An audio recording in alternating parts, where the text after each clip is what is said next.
Obrigada por te juntares a nós neste episódio de Fórmula do Crime, o serial killer de Long Island.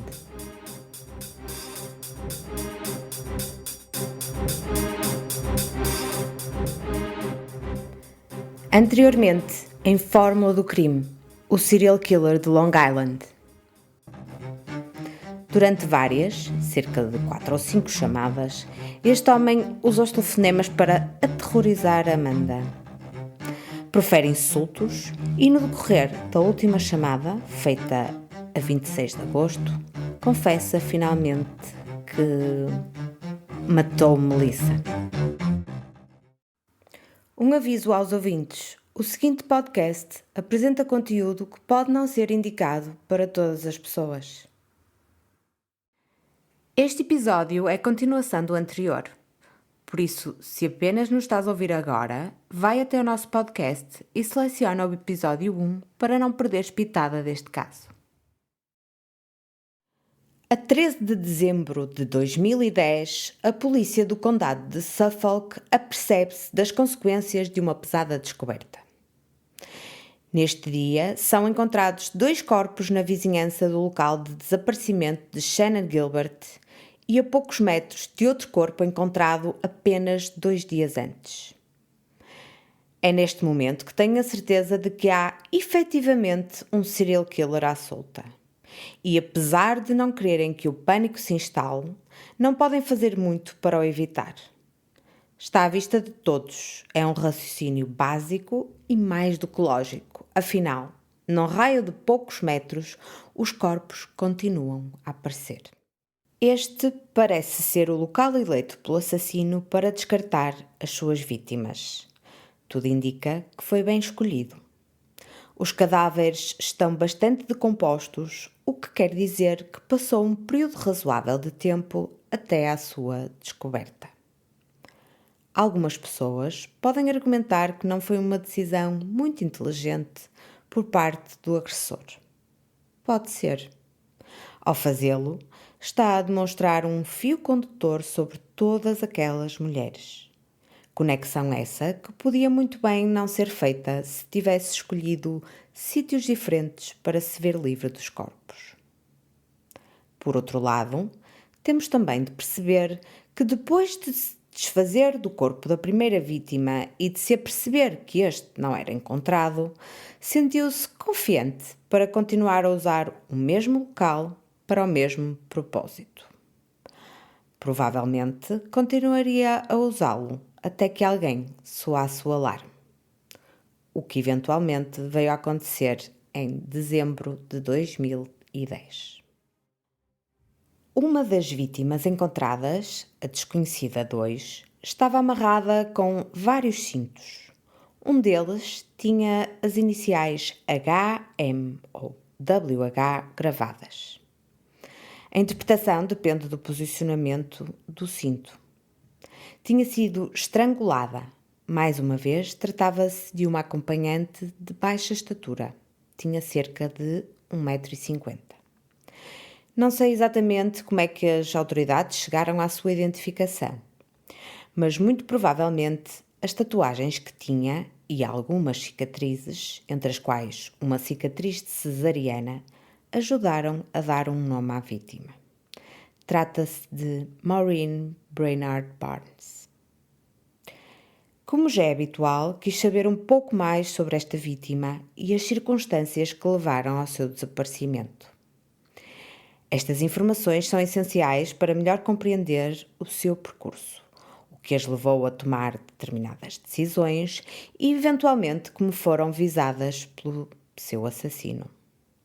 Durante a minha jornada, fiquei a saber que Maureen Brainard Barnes vivia em Norwich, uma cidade que pertence ao condado de New London e ao estado de Connecticut. Nascida a 14 de junho de 1982, cresceu em Groton, uma cidade conhecida por albergar a base de submarinos naval de New London e a General Dynamics Electric Boat, uma empresa que constrói submarinos para a Marinha dos Estados Unidos há mais de 100 anos. É uma cidade maioritariamente constituída por operários e tradicionalmente relacionada com a vida naval. Estas duas empresas, juntamente com a farmacêutica Pfizer, constituem as principais entidades empregadoras da zona. Norwich, a cidade onde a vítima residia, e Groton, onde cresceu, distam entre si cerca de 23 quilómetros. Ambas pertencem ao mesmo condado e ao mesmo estado. A Maureen cresceu com a mãe e os irmãos. Tinha contacto com o pai, embora este não fosse uma presença muito assídua na sua vida. A mãe trabalhava muito para garantir o sustento da sua família monoparental. Com 3 filhos e empregos de baixo rendimento, a vida não era fácil e muitas vezes tinha de trabalhar durante a noite, deixando com regularidade os seus filhos em casa. Tirando isso, a sua infância foi normal. Tinha os irmãos, amigos e a sua comunidade. Com o passar dos anos, começou a manifestar a sua veia artística. Gostava muito de escrever e de colocar os seus pensamentos no papel. Escrevia diários, poesias e letras de música, principalmente de rap. Planeava um dia atingir o estrelato como escritora, cantora ou quem sabe até atriz. Como seria de esperar, lia imenso e tinha boas notas, algo que já vem sendo comum a todas as vítimas que eu já abordei. Por isso, tinha todas as qualidades necessárias para conseguir concretizar o seu grande plano. Esse plano é, contudo, subitamente colocado em espera quando, aos 16 anos, descobre que está grávida do namorado e, aos 17, abandona a escola.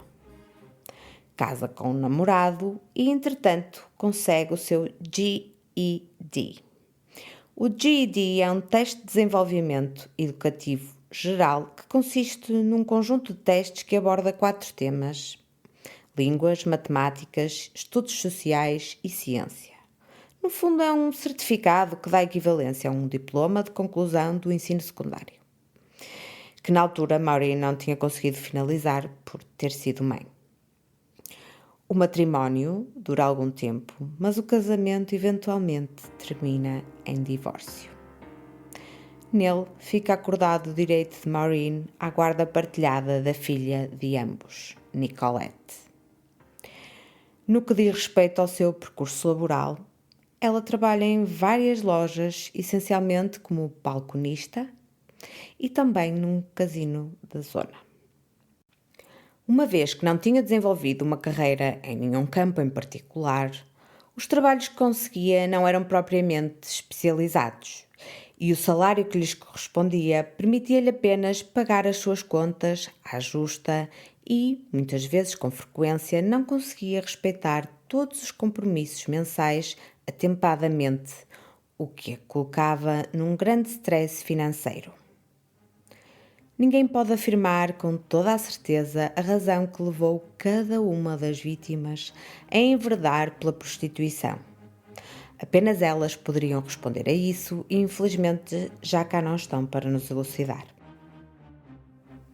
Parece-me, no entanto, que partilham muitos fatores entre si.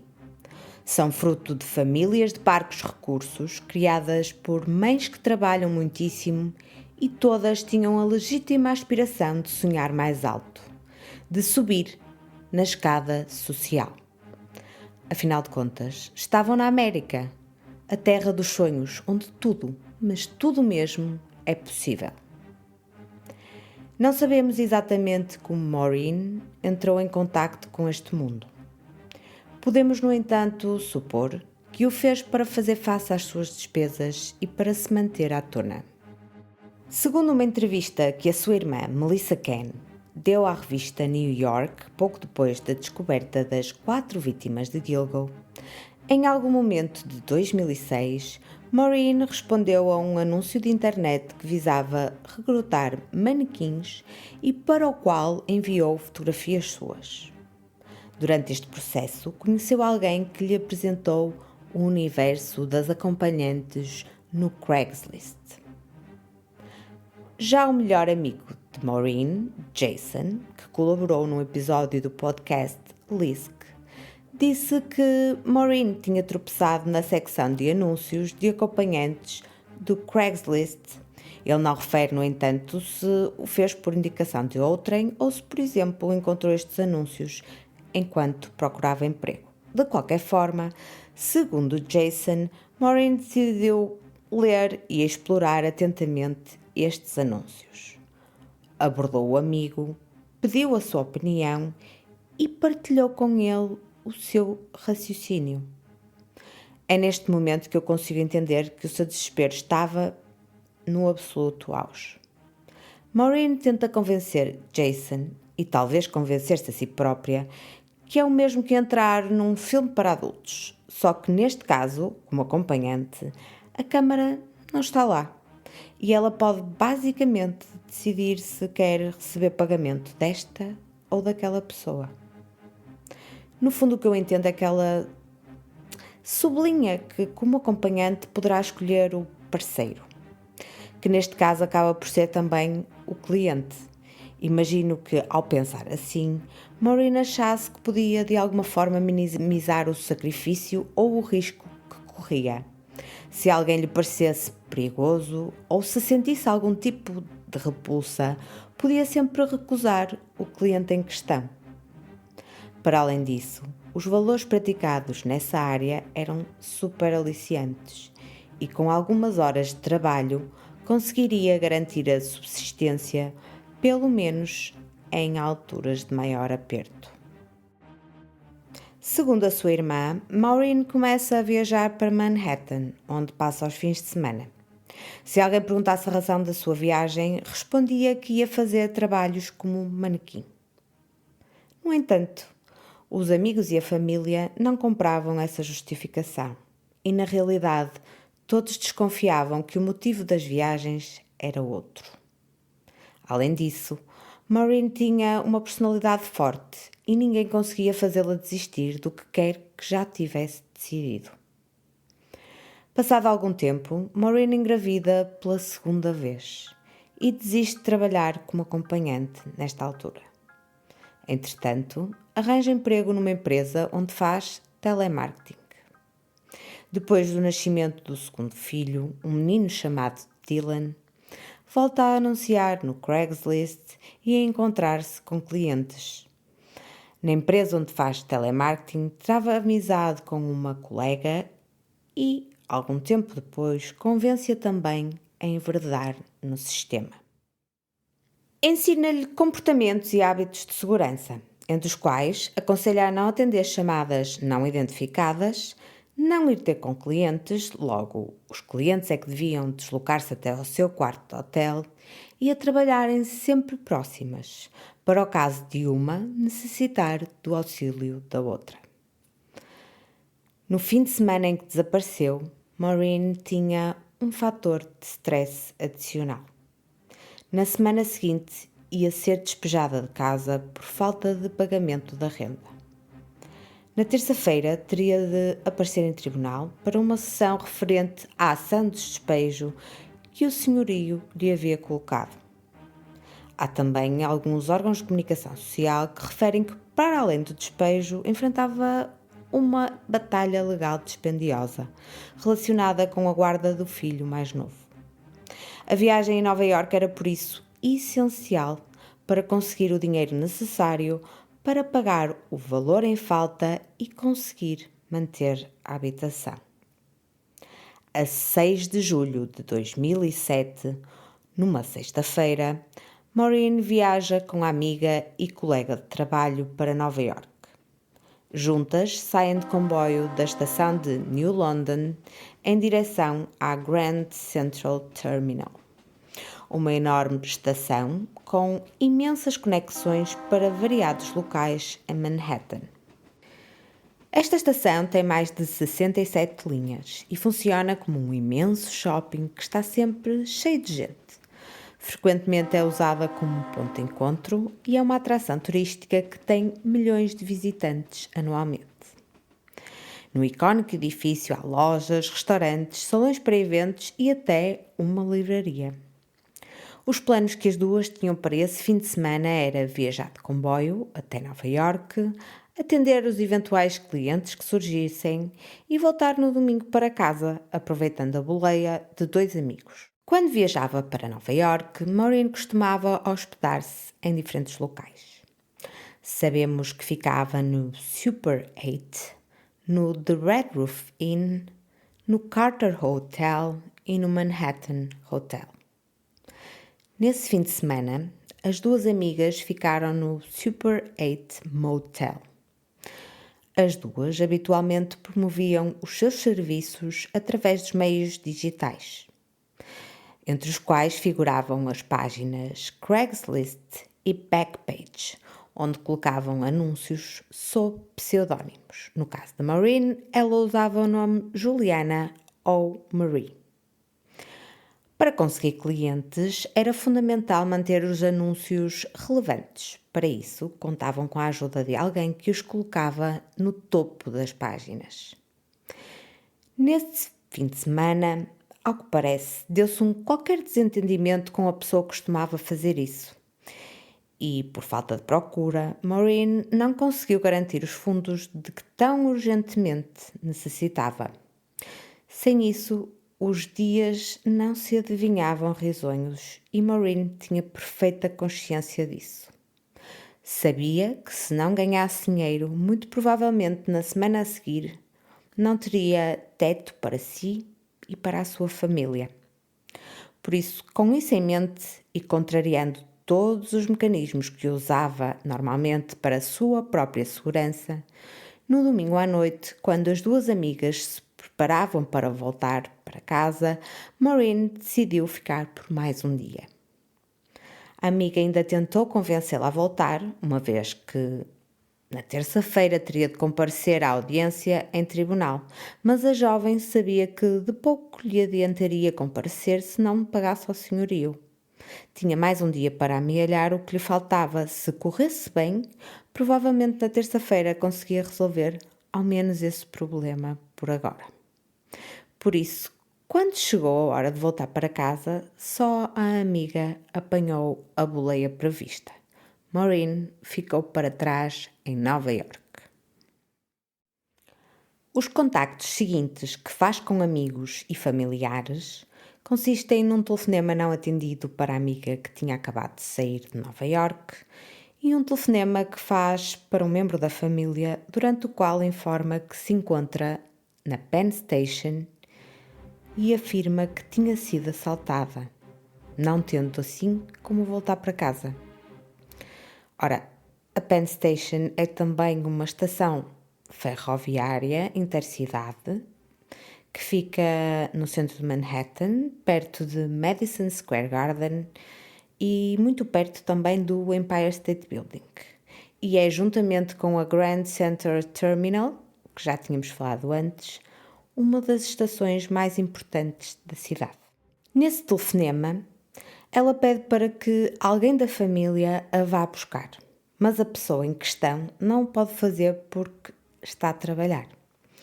Resignada, Maureen acaba por desligar o telefonema depois de dar a entender que estava tudo bem. Não havia motivos para preocupação, ela haveria de encontrar uma outra forma de voltar para casa. Segundo a polícia, Maureen faz o último telefonema para um conhecido em Connecticut no dia 9 de julho de 2007, às 23h43. Nessa chamada, diz que vai sair para encontrar-se com alguém fora do motel. Vai ter com um cliente. Bem, temos de nos lembrar que não só Maureen não tem ninguém familiar por perto, como sempre faz questão de ter, como também infringe uma outra, por assim dizer, regra sua, ao não atender os clientes no seu quarto de hotel. Maureen Brainerd Barnes é dada oficialmente como desaparecida por uma pessoa amiga que comunica o seu desaparecimento ao Departamento de Polícia de Norwich no dia 14 de julho de 2007. O Departamento de Polícia de Nova York mais tarde junta-se ao Departamento de Polícia de Norwich e ambos conduzem a investigação do seu desaparecimento. No podcast Lisk, que já referi aqui, a amiga que acompanhou Maureen no fatídico fim de semana refere que, exatamente 2 semanas depois de a ter visto pela última vez, recebeu um telefonema de um número não identificado. Certamente por se encontrar preocupada com a amiga, decidiu atender, algo que não costumava fazer por ir contra os hábitos de segurança recomendados por Maureen.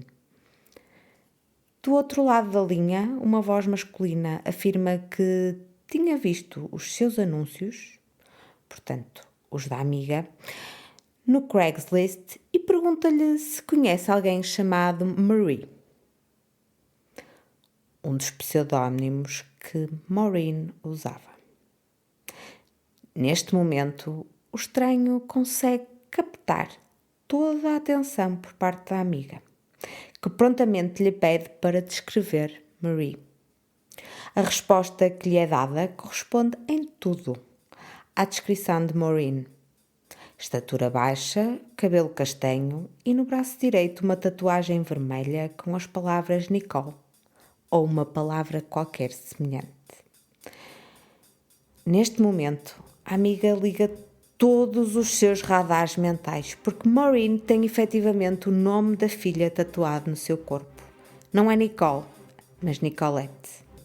E enquanto que a estatura ou a cor de cabelo podem ser descrições generalistas, o nome da tatuagem era uma característica muito específica. Tinha de ser ela. Responde-lhe que, efetivamente, conhece Marie, que é sua amiga e pergunta-lhe pelo seu paradeiro, sublinhando o facto de que esta tinha sido dada como desaparecida 2 semanas antes, em Connecticut. A reação da outra parte é, no mínimo, surpreendente.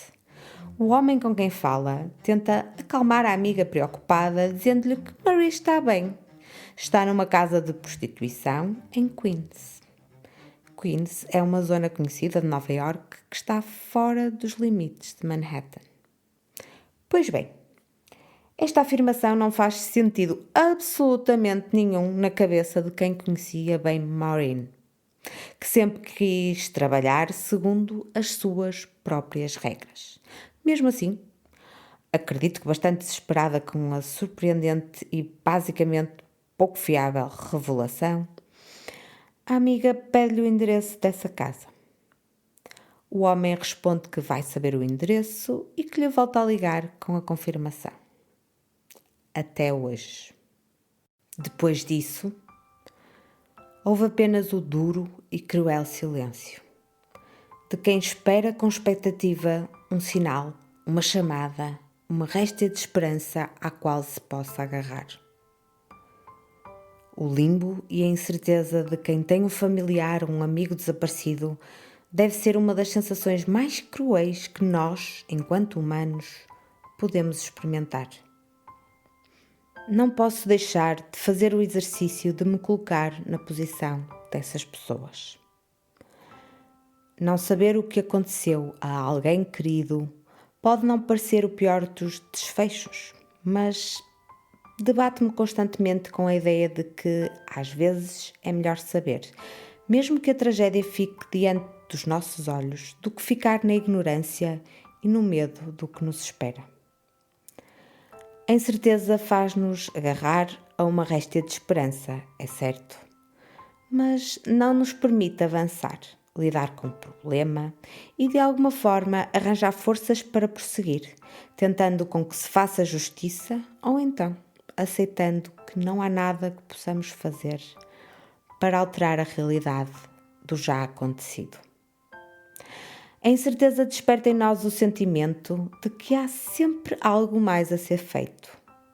A vontade impetuosa de agir não nos abandona e o resto da nossa existência parece ficar em pausa, a pairar sobre uma qualquer outra realidade que já não nos pertence.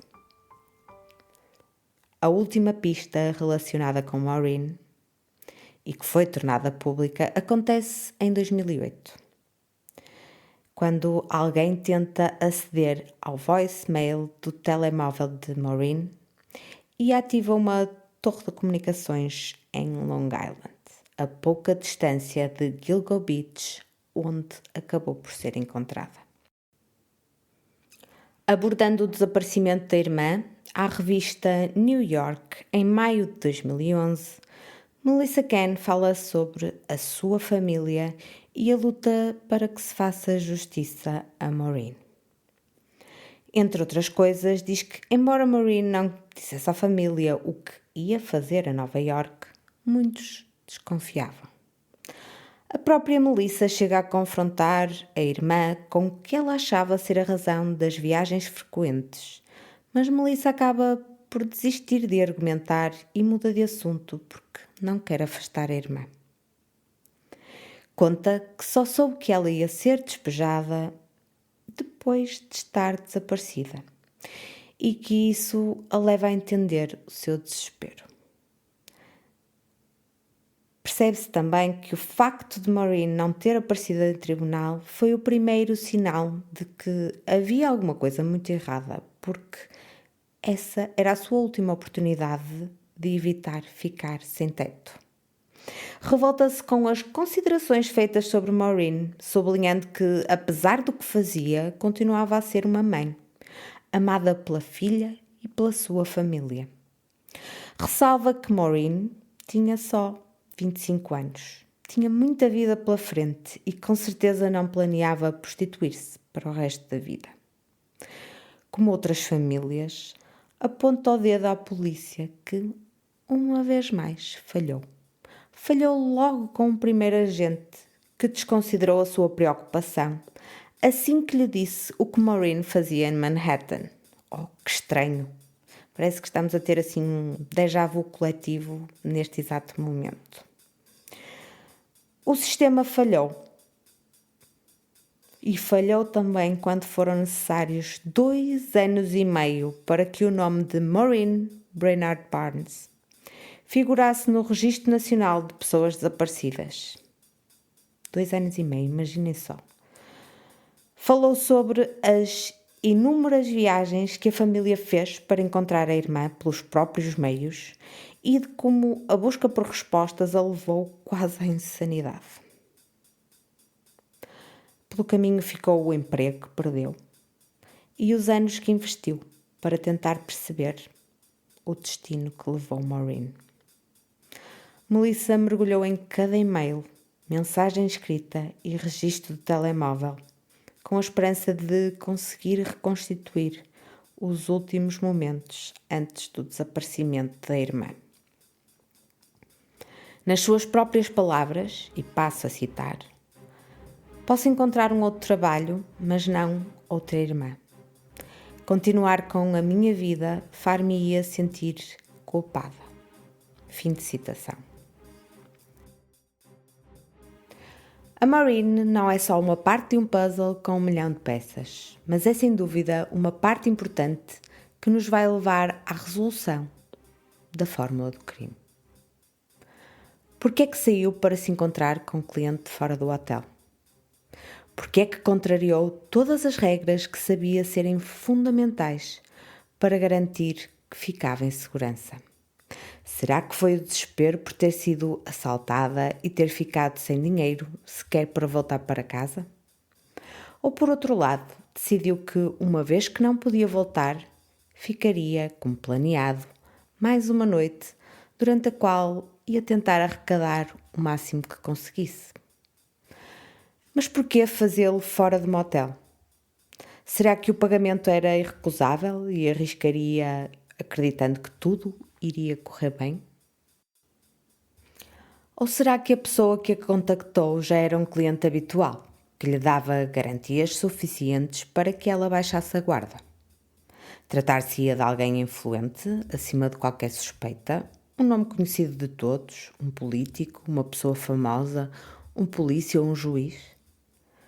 Quem quer que a tenha contratado naquela noite, provavelmente foi a última pessoa a vê-la com vida. E também, muito provavelmente, foi o seu carrasco. Nenhuma hipótese pode ser ignorada. Todas as perguntas têm de e devem ser feitas. Maureen saiu do seu hotel em Manhattan e acabou por aparecer 2 anos e meio depois em Long Island.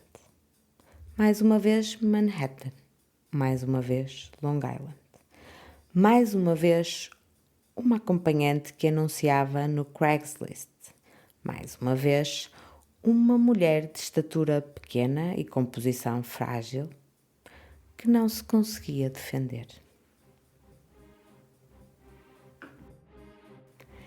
Maureen deixou para trás uma família destroçada e inconformada e 2 filhos menores que ficaram privados do convívio e do amor de uma mãe que estava disposta a tudo para os proteger e manter perto de si. Vai ser para sempre recordada através da memória de todos que a estimavam. Os tantos blocos de notas que preencheu ao longo dos anos vão eternizar os seus pensamentos que por cá permanecerão. Alguém foi responsável por privar Nicolette e Dylan do seu direito a ter uma mãe. Eram tão pequenos e dependentes quando desapareceu. Precisavam tanto do apoio e do carinho que só uma mãe consegue dar.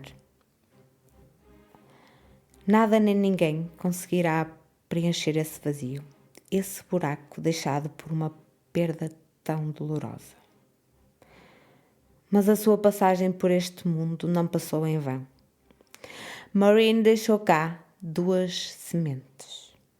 E muito embora não tenham tido a oportunidade de conviver com a mãe, quem sabe não a ficam a conhecer intimamente através das suas próprias palavras, ao mergulhar nos seus cadernos onde tão afincadamente se dava a conhecer. Eu espero sinceramente que seja esse o caso. Hoje, já adultos, terão a maturidade necessária para compreender a mãe adolescente e jovem adulta, os desafios que enfrentou e as decisões que acabou por tomar. Desejo também que num futuro próximo seja possível preencher todas as respostas deixadas em branco durante tanto tempo. Como, quando, porquê, onde. Na parte que nos toca, vamos tentar responder a todas essas questões. Mas ainda há muito por desvendar. Cá estaremos para acompanhar os desenvolvimentos e para vos mostrar quem eram as pessoas por trás dos números que parecem aumentar a cada dia que passa.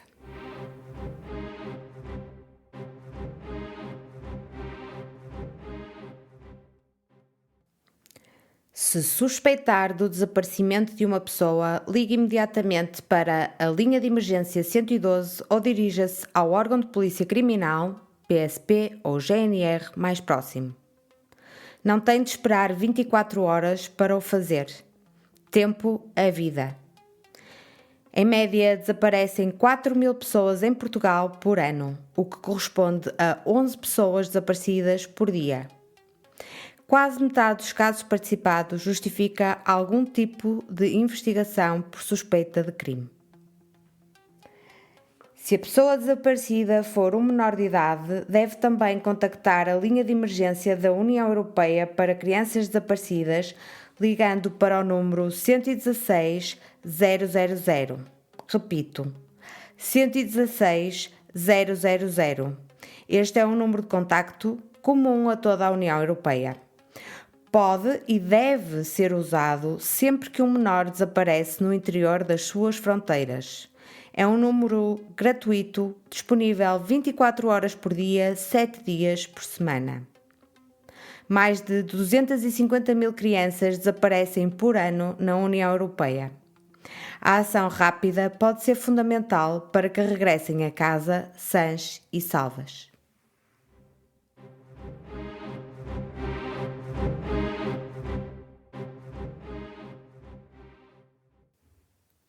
Esta foi uma produção de Fórmula do Crime, a equipa que te traz os crimes reais em português.